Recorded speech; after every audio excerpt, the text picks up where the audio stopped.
जय हिंद दोस्तों।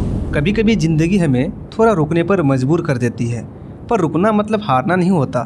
कुछ वजह थी जिनकी वजह से मैं वीडियो अपलोड नहीं कर पा रहा था, पर अब सब ठीक है और मैं फिर से लौट आया हूँ। चलो फिर से शुरू करते हैं एक नई सोच के साथ। ज़रा सोचिए, अगर एक सुबह आप उठे और आपके टीवी का रिमोट, घड़ी, टॉर्च सब कुछ अचानक बंद हो जाए, ना बिजली गई है ना कोई वायर टूटा है, फिर क्या हुआ? असल में हमारे रोज़मर्रा की इन छोटी छोटी चीज़ों की जान होती है अल्कलाइन बैटरी। पर क्या आपने कभी सोचा है कि ये छोटी सी सिलेंडर के अंदर होता क्या है? कैसे ये इतनी ताकत देती है बिना किसी तार के? आज हम इसी के अंदर की दुनिया में चलेंगे। सबसे पहले समझते हैं बैटरी होती क्या है। बैटरी दरअसल एक ऐसी एनर्जी स्टोरेज डिवाइस है जो केमिकल एनर्जी को इलेक्ट्रिकल एनर्जी में बदल देती है। मतलब इसके अंदर केमिकल रिएक्शन होता है और उसी से बिजली पैदा होती है।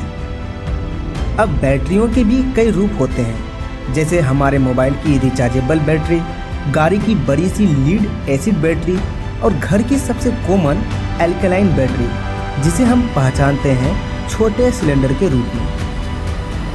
अब अल्कलाइन बैटरीज के भी कई टाइप्स होते हैं। देखिए, ये रहा उनका परिवार। पॉकेटेबल बैटरी जो छोटी और साथ रखने लायक होती है। गोलियत बैटरी बड़ी और हेवी ड्यूटी के लिए। बेबी बैटरी जिसे हम सी साइज के रूप में भी जानते हैं। Pencil size battery AA, micro battery AAA, quad A battery बहुत पतली और लंबी। A23 बैटरी रिमोट कंट्रोल जैसी डिवाइसों में। 9 वोल्ट बैटरी बड़े टॉयज या मल्टीमीटर में। और बटन सेल्स घड़ी और हियरिंग एड में। हर बैटरी का आकार बदलता है, लेकिन सिद्धांत एक ही, रासायनिक ऊर्जा से बिजली। अगर हम इस बैटरी को काटकर अंदर झांके तो हमें दिखेगा बाहरी धातु का हिस्सा जो जिंक से बना है, वही एनोड कहलाता है, यानी नेगेटिव पोल। बीच में जो काला पेस्ट जैसा हिस्सा है वह कैथोड है, जिसमें मैग्नीज डाइऑक्साइड होता है। इन दोनों के बीच में एक सेपरेटर या इंसुलेशन होता है जो दोनों को आपस में मिलने नहीं देता।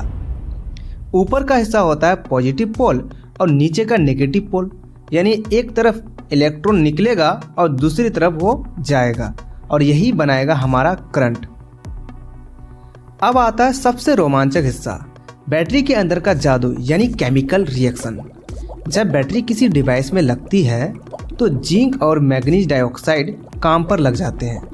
अब मैं आपको बहुत आसान भाषा में बताता हूँ कि अंदर क्या होता है। सबसे पहले जिंक अपनी इलेक्ट्रॉन छोड़ता है, जैसे कोई खिलाड़ी अपनी एनर्जी बाहर निकाल रहा हो। उसका इक्वेशन कुछ यूं ही है।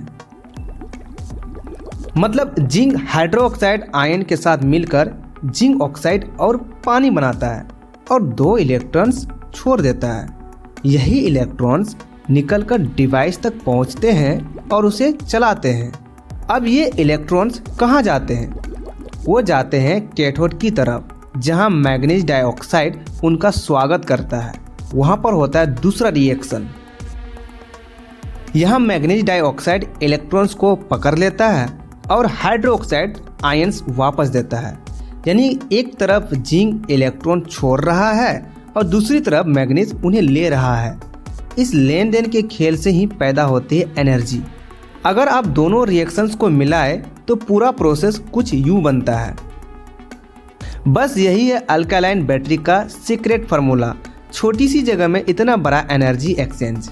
लेकिन जैसे जैसे ये रिएक्शन चलते जाते हैं, जिंक और मैग्नीज डाइऑक्साइड दोनों धीरे धीरे खत्म होने लगते हैं।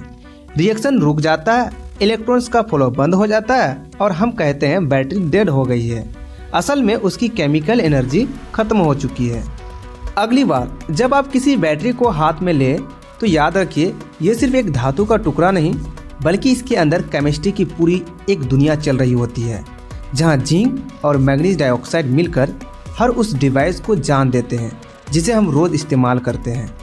कौन जाने आने वाले कल में यही छोटी बैटरी आपके फ़ोन या कार को महीनों तक चलाने में सक्षम हो जाए, क्योंकि विज्ञान कहता है सबसे बड़ी ताकत अक्सर सबसे छोटे रूप में छिपी होती है। छोटी चीज़ों में छिपा है बड़ा विज्ञान, बस देखने की नज़र चाहिए। Thank you for watching and support for me.